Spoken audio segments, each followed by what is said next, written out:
अगर आप चाहते हैं केडी फिल्म्स के ऑडियो वीडियो सबसे पहले आप तक पहुंचे तो लाल बटन को दबाकर चैनल को सब्सक्राइब करें और बेल आइकन के बटन को दबाना ना भूलें।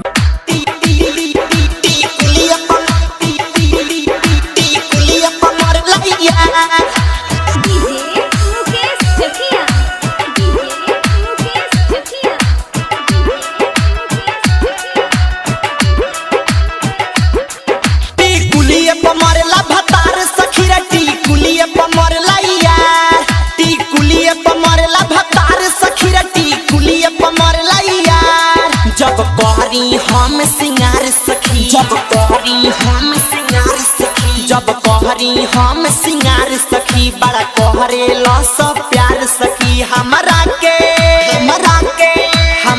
के मिल करार सखी बड़ा करे लो सब दुलार सखी टिकुलिए पमर ला भतार सखी टिकुलिए पमर ला यार टिकुलिए पमर ला भतार सखी टिकुलिए पमर ला यार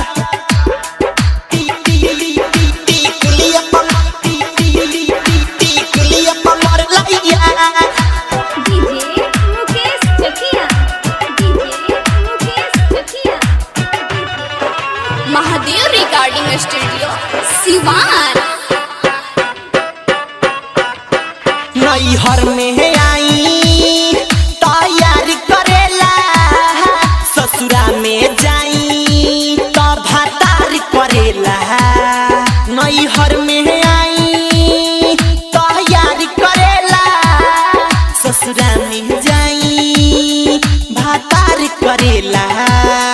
बड़ी हमरो के सखी मानस बड़ी हमरो के सखी मानस बड़ी हमरो के सखी मानस जनों से ज्यादा जानस हमरो के बहुते चाहे लोग बहुते नु प्यार करस सखी टिकुलिए पमरला भतार सखी टिकुलिए पमरला यार टिकुलिए पमरला भतार सखी टिकुलिए पमरला यार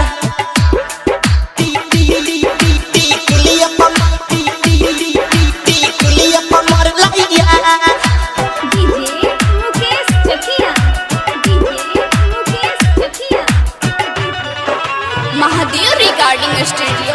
सिवान। टिकुलिया हमरो हरे जन्मा टिकुलिए से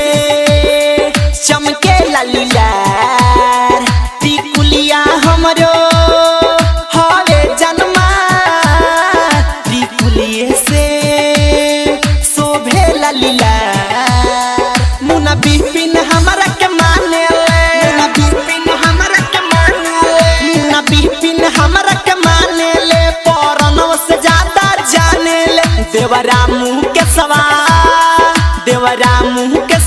हमरा पलाइन मारे ला उहो बार बार सखी टिकुलिए पमरला भतार सखी।